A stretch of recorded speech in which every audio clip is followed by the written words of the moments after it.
волейболбозони коллеҷи тиббии шаҳри хуҷанд ба номи Юсуфхон Исоқӣ дар даври ниҳоии мусобиқа миёни донишҷӯ-духтарон ва кормандони омӯзгорони муассисаҳои таълимии таҳсилоти миёнии касбии мамлакат, ки дар шаҳри Душанбе бо ташаббуси Кумита оид ба таҳсилоти ибтидоӣ ва миёнаи касбӣ назди ҳукумати Ҷумҳурии Тоҷикистон бахшида ба Рӯзи ҷавонон сурат гирифт, мақоми дуюмро ба даст оварданд.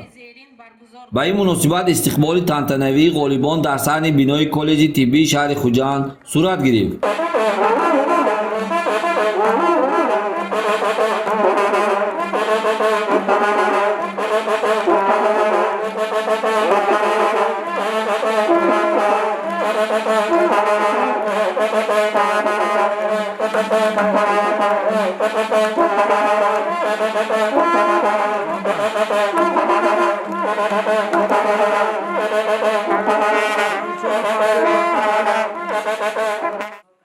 директори коллеҷи тиббии шаҳри Хуҷанд Амирҷон Нурзода донишҷӯ-духтаронро бо ин дастовард табрику таҳният гуфта, аз ҷумла афзуд, ки мақсади асосӣ аз амалӣ намудани иқдоми мазкур тарғиби тарзи ҳаёти солим, ҷалби хонандагони донишҷӯён ва кормандони омӯзгорон ба машғулиятҳои тарбияи ҷисмонӣ ва варзиш, ташвиқи васеъи бозии волейбол дар байни аҳолии кишвар, таъмини бевоситаи иҷрои барномаи рушди волейбол дар Ҷумҳурии Тоҷикистон ва муайян намудани беҳтарин дастаи волейболбозони сохторҳои кумита маҳсуб меёфт ва хушбахтона донишҷӯ-духтарони коллеҷи тиббии шаҳри Хуҷанд дар ин мусобиқаи бонуфуз мақоми дуюмро ба даст оварданд.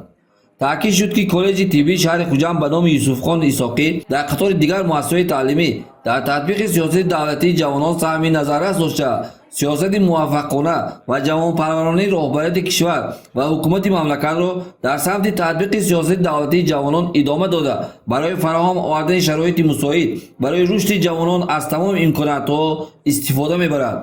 ҷавонони муассиса имрӯз иқдому ташаббусҳои пешвои муаззами миллатро дастгирӣ намуда, дар ҳаёти сиёсӣ, иҷтимоӣ ва фарҳангию варзишии шаҳру вилоят ва ҷумҳурӣ фаъолона ширкат меварзанд ва оянда низ вазифа доранд, ки ин масъулияти бузургро содиқонаву софдилона иҷро намоянд.